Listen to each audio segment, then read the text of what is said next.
Listen to me, many of you right now, life's got you up against the rope, and you got to do me a favor. Like, you can't give up. You can't give in. Pain is temporary. Pain is your friend. Pain is going to take you to the next level. When you going through pain, I know what you feeling. I know exactly because I've been there. I've done that. But you got to work through it. And the reason why most of you are not successful is because every single time stuff not going your way, you give up, you quit, you let go, and people feel weakness. They feel it. You can feel when somebody's not committed. It's hard to defend yourself when the murmuring of the voice of accusation is stronger on the inside than the voice of all the critics on the outside. Guilt is not just about what others are saying about you. It is what you are saying about yourself. Who is renting space in your mind? Who are you giving your thought life access to? I mean, why in the world would we be talking about what we might be thinking about? Because nobody really realizes this, but the mind is the battleground. You know, whatever you think about in abundance is most likely what you're going to see in your life. And there are all types of things battling for your thoughts. Because as a man thinketh, then in his heart so is he. The progression is affect your thinking first, and then get it in your heart, and then you become that. And I'll start it all with your thinking. It is the condemnation that comes upon you. It is the struggle that lives down inside of you that you say, what was I thinking? Have you ever looked back at something and you just wonder, what was I on to do that? What happened? Did somebody put something in my coat? What happened that I went that far? See, this one of the things that we do with guilt, because it is such a heavy burden to carry. It's a heavy burden because it can only exist in places where you care. So it becomes a heavy burden to carry. So what we do is we change the narrative of what happened to make the memory more palatable. We block out the parts we are ashamed of, and we remember how people responded to us without remembering how we elicited or initiated the response. Selective amnesia. And so this story that we tell ourselves about what happened causes a certain toxicity to the soul that stops us from getting what God would give us, because God will only fall on truth. And you have told yourself a lie so long that you can't be delivered because you can't admit the truth. You're in fear. Well, what you're thinking about. You're angry, then what you're thinking about. You're depressed. Well, what you're thinking about.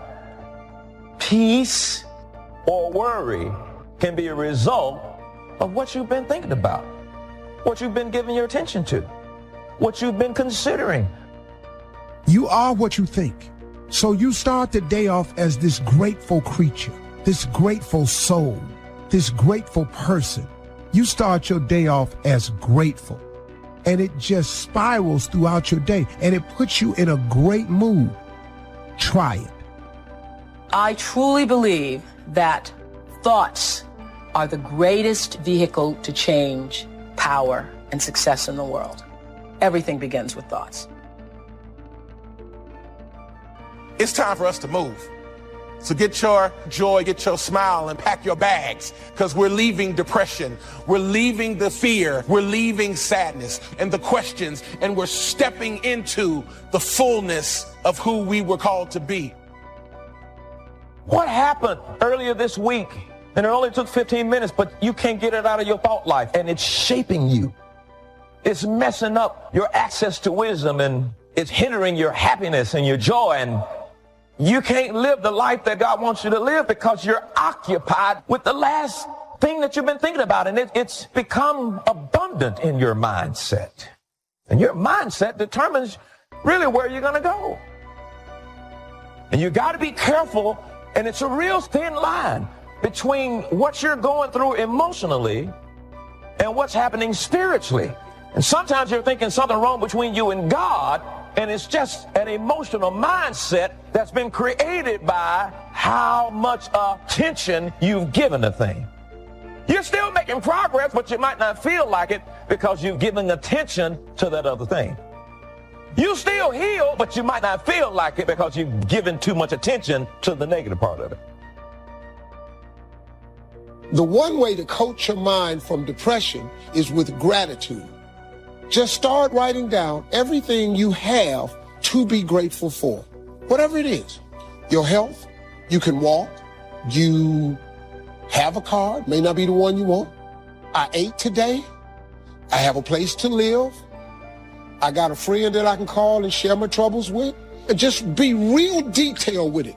You would be stunned how long you'll be writing. Now, let me tell you what happens. Gratitude erases all negativity because there's no room now for negativity. It's not a magic trick. Joy and depression cannot reside in the same space. Those two things cannot exist at the same time.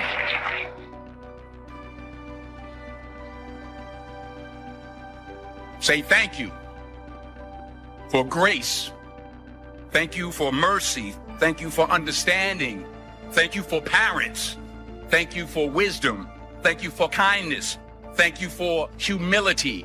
Thank you for peace. Say thank you in advance for what's already yours. True desire in the heart for anything good is God's proof to you to indicate that it's yours already. One of the great things about giving is that as you give, you're going to receive. What we want to do is keep the flow going. If anybody gets the bucket of love and stops and holds it there, all of us suffer. They've short-circuited the flow. They've stopped what was going on, the energy that was going around. See, you are part of an equation, and you are needed. Part of why we should begin to look at how we give up our lives is that we got to begin to see what is it that I'm supposed to do? What is my life worth? And then give ourselves to that. Because as we do that, ladies and gentlemen, I guarantee you, as you begin to take on this new era that we're in, if you decide that I'm going to begin to start living life generously, I'm going to start giving more of myself. I'm going to start putting out more, contributing more to life. Here's what's going to happen, ladies and gentlemen. I guarantee you that life will take on a whole new meaning for you. I guarantee you that as you begin to give more of yourself in your work, give more of yourself in your marriage, give more of yourself in your relationships with your families and friends, give more of yourself to your talent, to your vocation, to your job or your business. As you begin to set high standards for giving that which you have been given to share in the universe, I guarantee you that life takes on a whole new dimension. Life is worthwhile if you learn. You got to know. You got to have the information. Get the information while you're here. Right? There's nothing worse than being stupid. So jot this down now, as I used in my notes. What you don't know will hurt you. Ignorance is not bliss. Ignorance is tragedy. Ignorance is illness. Ignorance is devastation. Ignorance is going broke. Ignorance creates a poor life. So you got to know, you got to have the information. Number one, learn from your personal experience. One way to learn to do it right is first mess it up and do it wrong. That doesn't mean it's the end of your life, but just, clean up the mess, now do it right. From a negative experience, sometimes we learn to do the positive things that saves our life and makes us successful. They say, if you survive your first heart attack, you may now live to be a very old person. Why is that? That first heart attack was a wake-up call. And then maybe the doctor said, another one of these and your history. And you say, wow. And you make it for the health food store. And you start reading every book you can read on health and nutrition. And you start doing the push-ups and you start jogging on the beach and doing all the stuff. And all of that change now could very well help you to live a long, long life, having been alerted. The third if that makes life worthwhile is if you stay. You got to hang in there. Some people plant in the spring and leave in the summer. When it gets a little hot and a little uncomfortable, and it looks like the weeds are winning, and it looks like the bugs are having a feast, and you have a tendency to say, hey, I've had it with this. But the key is, if you want the harvest in the fall at harvest time, you've got to stay through the summer. Even if the harvest doesn't turn out to be good, you just see it through and then use that experience to do better planting in the spring come the next turnaround of seasons. So stay in there. If you're going to play the game, you got to stay until it's over. What if you were on the team and you guys were behind and you said, hey, we're so far behind, we're out of here. And you all walked off the court, right? We would run you out of town, probably. We wouldn't own you as the home team. Say, I'm behind, so I'm out of here. No, you stay until what? It's over. We're not talking about a lifetime now. We're just talking about this game. If you're in it, stay till it's over. If you sign up for the game, you don't have to go to every game. But the one you sign up, you stay, right? You don't have to do everything every time, but when you start it, see it through. See the seasons through. Then you don't have to plant anymore if you don't want to. But when you do sign up, go the distance. Life is worthwhile if you stay. Hang in there. Next, life is worthwhile if you care. And for my little talk for the service clubs, here's how I wound it up. If you care at all, you'll get some results. If you care enough, you can get extraordinary results. If you just care at all, you get some. But if you really cultivate your caring character and care enough, you can have such extraordinary returns from productivity, activity, things you're doing underway. Have something good to say. Here's the next one. Now we must learn to say it well. Once you've got something, now you can't mumble, right? It's got to be clear, or no matter how good the message is that you've got to deliver, how good the instructions, how good the ideas, no matter how good they are, if you don't deliver them well, now the power is lost and the opportunity is lost. So number one is to have something good to say, and number two is to say it well. Here's what'll help you to say it well. Make this list. Number one, sincerity. If a message is delivered with sincerity, see, that makes all the difference. If the speaker is sincere, if the father is sincere, if the mother is sincere, see, that's captivating for the children. If the friend is sincere, even covering a delicate subject for us, of some changes we probably should make, if they're sincere, see, we will give them room. Perhaps to get on our case if we know they're sincere, not just trying to criticize for criticizing's sake. If your sincerity, I'm telling you, that wins the day. Here's what can really be accomplished. Hopefully, like this weekend here, someone sincerely willing to speak and someone sincerely willing to listen. Now, in terms of lecture, book, seminar, and all the rest, we must come to this conclusion, because it's a wise conclusion, that sincerity is not a test of truth. In your study and evaluating everything, just make sure you have that in the back of your mind. Sincerity is not a test of truth. We must not make the mistake of saying, he must be right. He's so sincere. See, that might be a mistake. Why is that? Here's why. It's possible to be sincerely wrong. So sincerity is not a test of truth. Here's the only test of truth. Truth. Truth is the only test of truth, not sincerity. We hope someone will be both truthful and sincere, but we don't mistake sincerity for truth. Here's next. Repetition. To get better at something, you just have to go do it. Go do it. Accept every opportunity to go make a little talk if that's going to be your business. Get better at talking to your kids. Come up with more illustrations. Come up with more ideas. Read an extra book. How to communicate with teenagers. So you'll have something a little better to say. And then just practice it. Get good at it. Get better at it. Right? I was clumsy when I started. Now the words flow a little easier. I still struggle with the language, trying to make it clear, but it's easier now. Repetition has helped me to do that. Here's what's next. In good communication, saying it well, brevity. Right? Don't take too long to say it if you can say it in shorter sentences and shorter time. One way to learn brevity is to talk to kids. You talk to kids for 30 seconds and they say, how long is this gonna take?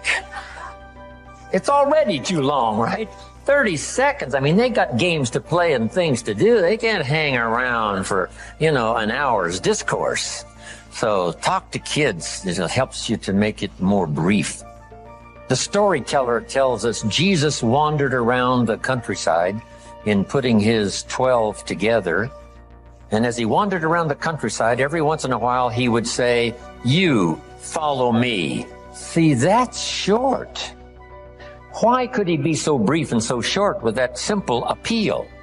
Jot this down now. Probably for who he was, not just for what he said, but for who he was. There was something about him when he said, you follow me. See, probably his reputation, probably his manner, probably with how he said it, irresistible. So here's what's powerful. And you can talk less and even be more effective in this personal development area. The stronger you become and the wiser you become, the more caring you become, it shows in your language and your manner. The texture of your communication changes and reaches where it couldn't reach before. It strikes the heart where it didn't strike before. That's the key here. Next, style. Now you've got to develop your own style. You can be a student of style. There's about a dozen people that I know over the years that if you knew those dozen, you'd say, hey, a little bit of each of them appears in Jim Rohn's style, which is probably true. Not copying any one person, but I like the way the person said it this way. I like the person's gestures, because I used to be a little too stiff without, gestures. So make this note, it's not just what you say, it's how you say it. Style, sincerity, the way you present it, heart, soul, from deep inside, commitment, dedication, wrapped up in your language so that now when you present it, hey, it becomes incredibly effective. Next is vocabulary. The better your vocabulary, the better you can share ideas that are meaningful, find words now to use that you couldn't use before. If you were very limited in your ability to comprehend because you had such a small vocabulary, that no matter what someone said, it would still be confusing. No matter what they said, it still might not make sense. They said it clear, but you couldn't see it. And sometimes that's because the vocabulary is so limited that it doesn't have the ability to register the scene on the screen of your consciousness. What if you could only see the world through this little tiny hole? You would be inclined to say, the world is like this. And all of us would say, no, the world is like this. This person would say, no, it's like this. How come they keep insisting the world is like this? Because that's all they can see. They're limited in the scope of their ability to widen their perception about life and what's going on and what's happening simply because they don't have the vocabulary to understand. So they started working on vocabulary, and immediately behavior started to change. Being able to see, being able to comprehend. Oh, now I see. Oh, now I understand the reason why. And as your education increases, that should be one of the major purposes for education, is to help you see things you couldn't see before. Comprehend what you couldn't comprehend before. See a future you couldn't see before.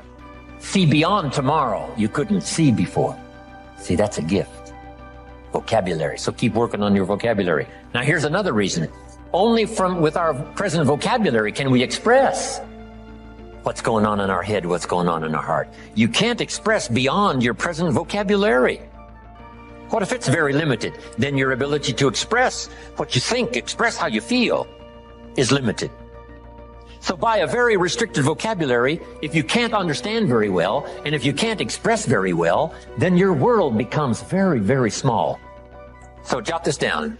Make one of the books, very important book, and that is the dictionary. A word you don't understand, come to a word you don't understand, you look it up. Say, what is this word? Words are like lights. Now make this note now, especially the English language. There's nothing richer than the English language because there's so many ways to say it in English. In some languages, there's only one way to say it. In English, there's another way to say it, and another way to say it, and another way to say it. When I travel to all these countries and have to have translators, it gets to be difficult sometimes. Expressing something that makes sense in English, because we have several ways to say it, but in their language there's only a couple of ways to say it. So the translator has a tough job. So you have to learn how to present, how to do the stuff. But the gift of language is so powerful, it's worth the exercise. It's worth the effort. Vocabulary, brevity, style, repetition, sincerity, saying it well. Here's another one on saying it well. Don't fail to say it. You need the practice. Practice everywhere. If you're going to give someone a gift and send a little card, practice making this little card something they'll keep and remember for the rest of their lives.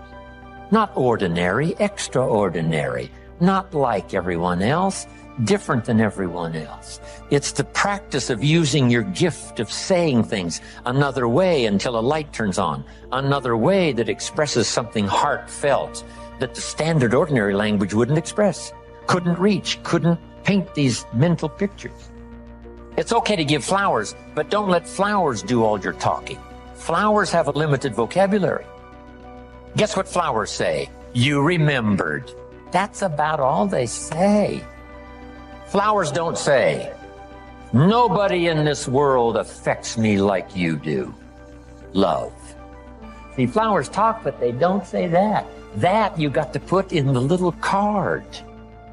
Nobody in this world affects me like you do. Love, and then you sign it. And see, long after the flowers are gone, somebody's going to keep the words. The words are more powerful than the flowers. So don't let flowers do all your talking. See if you can't choose the words that are meaningful, words that are unique.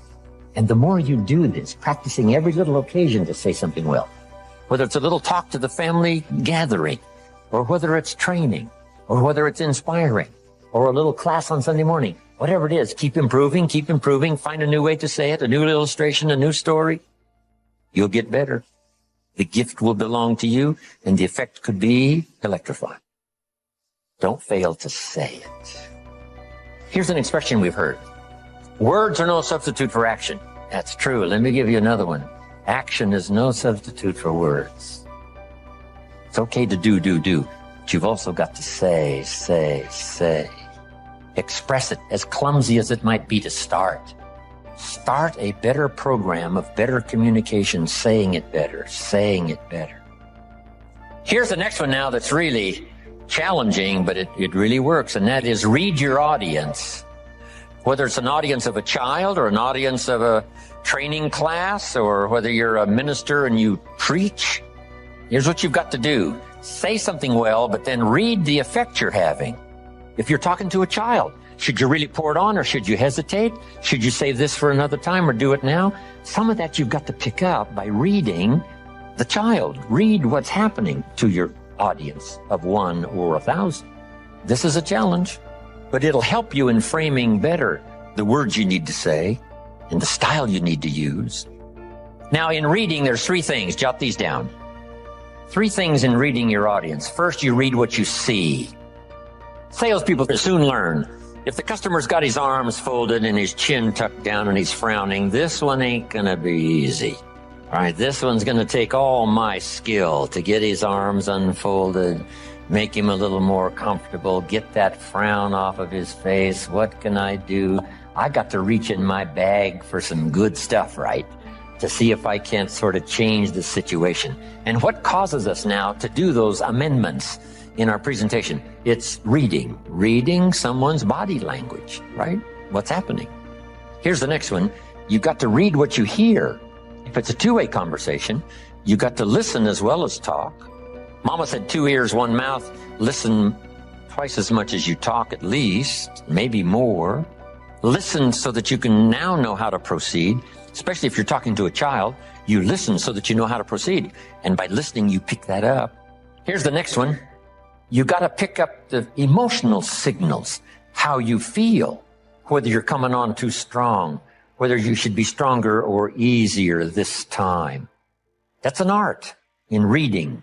First, what you see. Second, what you hear. Third, read how you feel. Now, this is where women really have it made, being able to feel, sense.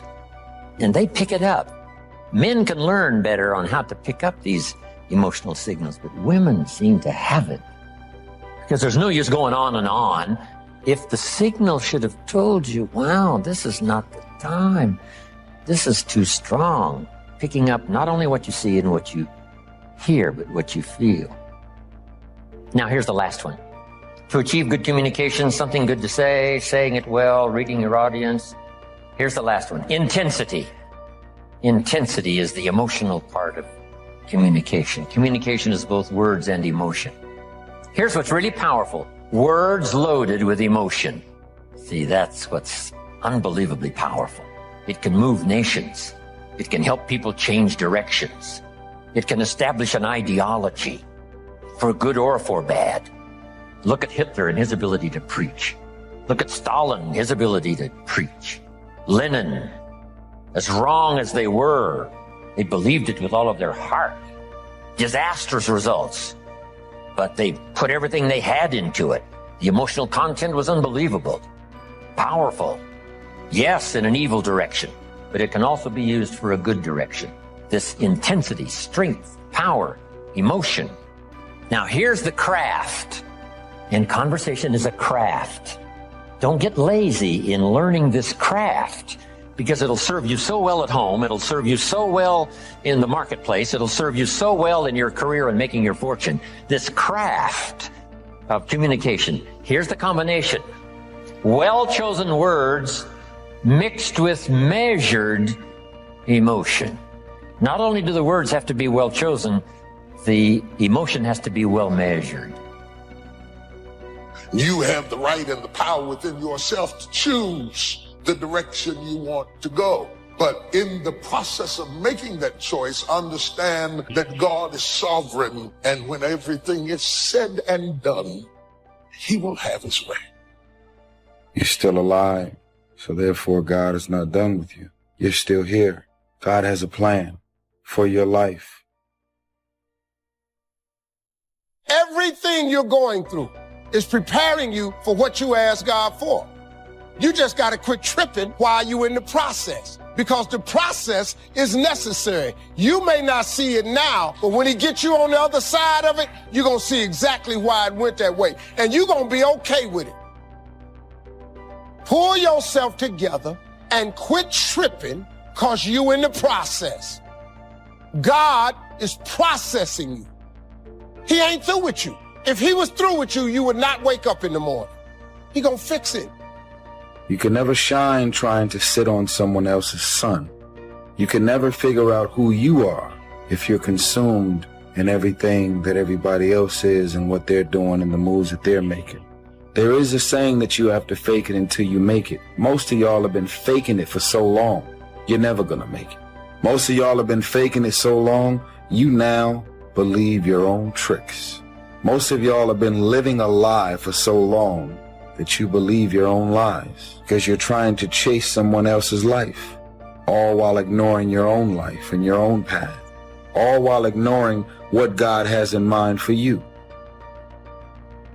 There's something in you, in your heart of hearts, that said, I'm not going to let anybody pull my strings. It said, I'm going to control my own personal economy. It said, I've got a dream I want to achieve. That said, I am the captain of my ship. That said, I'm going to control my destiny. And whatever it takes, I'm willing to do the work.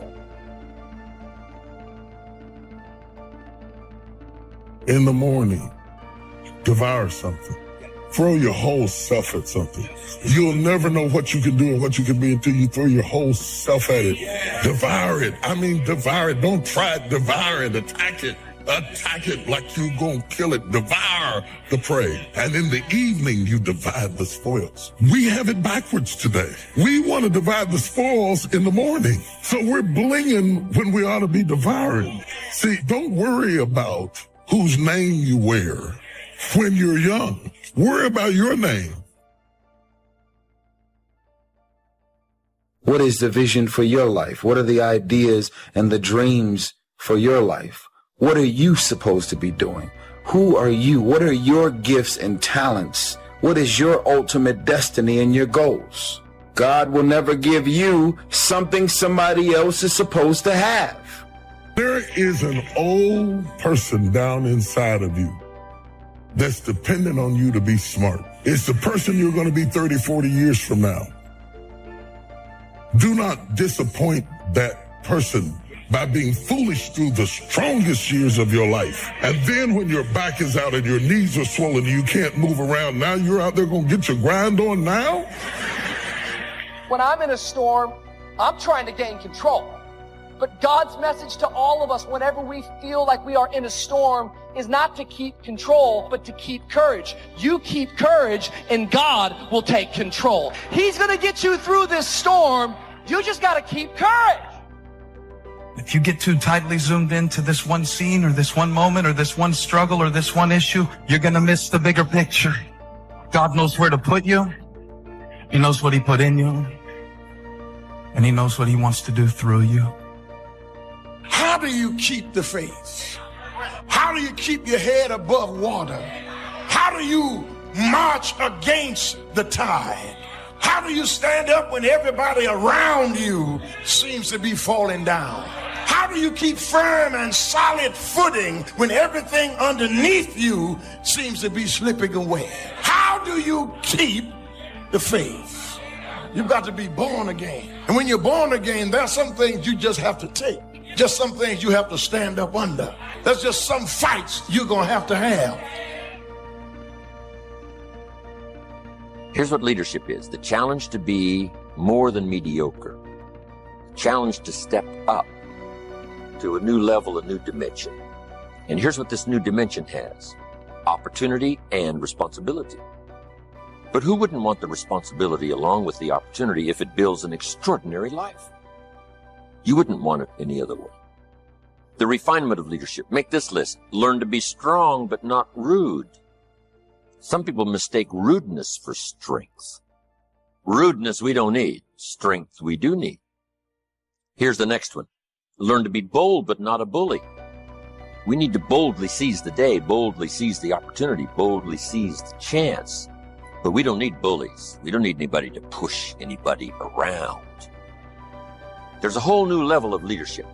A new method of leadership. Here's what it is. Leadership by invitation. Not leadership by threat. Not leadership by intimidation.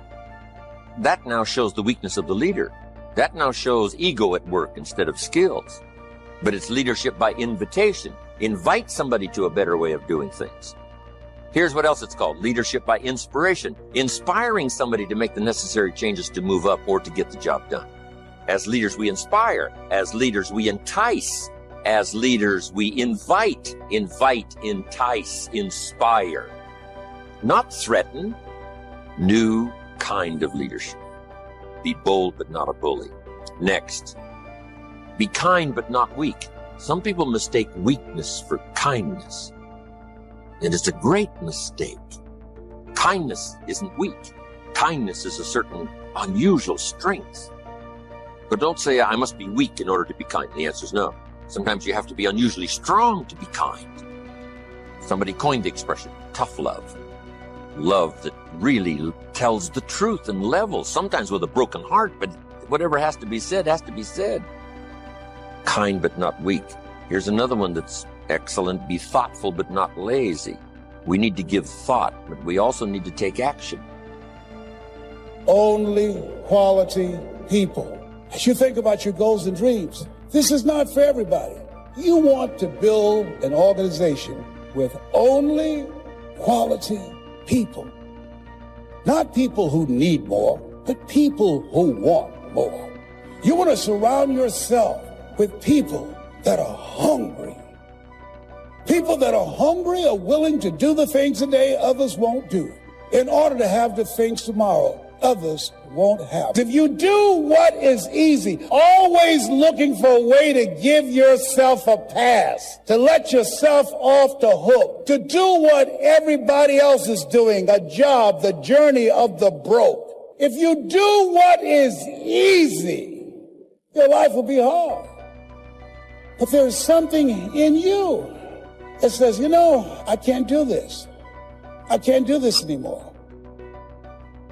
It's not what you are that holds you back. It's what you think that you are not. That's what holds you back. You cannot always control. Harvest it and then do wise things with the harvest. Now, here's the rest of the law of sowing and reaping. If you sow good, you reap good. If you sow bad, you reap bad. You can't sow bad and hope for good. You can't plant weeds and hope for flowers. It works both positive and negative.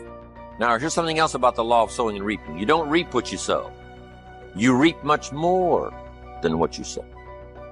You've got to be careful sowing to the wind. It doesn't come back as a wind. It comes back as a whirlwind. That's on the negative side.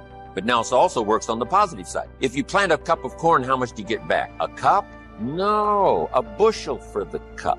You get back much more than what you plant. What's the reason for planting? For the increase. Positive, negative. Now here's the next key to the law of sowing and reaping. Sometimes it doesn't work at all. The farmer plants the crop in the spring, takes care of it all summer, is an honorable man, loves his family, is a decent citizen. But the day before he sends the combines into the field, a hailstorm comes along and beats his crop into the ground, and it's gone, it's lost. So this time it didn't work. So now what must the farmer do? He's got to decide whether to do it again or not. Should we take another chance in the next spring? We would advise him to do so, even though he lost everything in the last harvest. And it didn't work. You didn't reap what you sowed. But here's the law of averages. Here's the odds. More often than not, you reap what you sow. More often than not, you'll have a harvest if you plant in the spring. There's no guarantee, but more often than not. And guess what more often than not is? Pretty good odds. It's better than Las Vegas.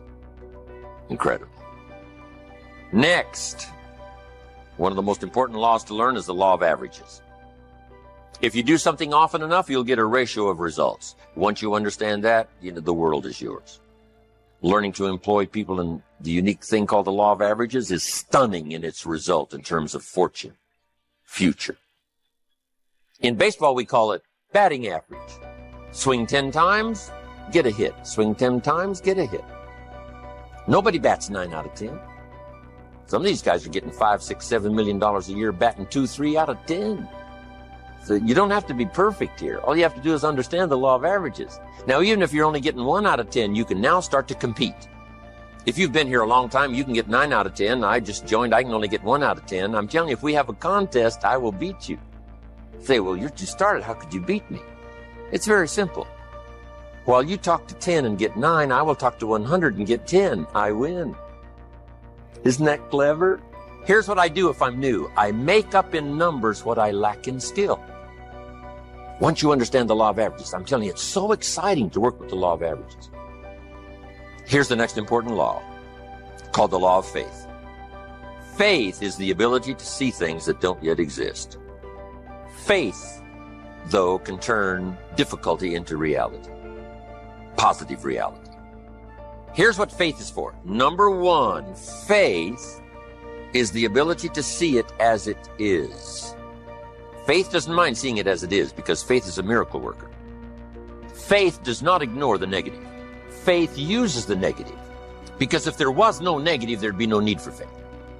If everything is okay, what would you need faith for? You need faith because it isn't okay.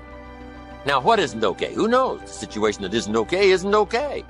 So here's what faith does. Number 1, faith does not ignore the negative because faith now stands as the miracle worker if you let it work. So faith sees it as it is. If it's ugly, it's ugly. If it isn't working, it isn't working. If it's a mess, it's a mess. It doesn't hurt to call a mess a mess. You don't need to fancy it up here. If it's broke, it's broke. If it's miserable, it's miserable. Faith doesn't mind admitting that. Faith doesn't mind seeing that.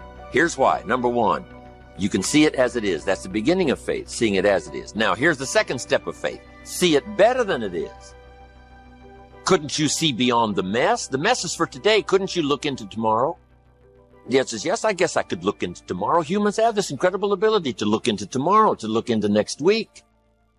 Dream the dreams, make the plans, visualize, use your imagination, see it better than it is. Now here's the third step that turns faith into reality. Make it better than it is.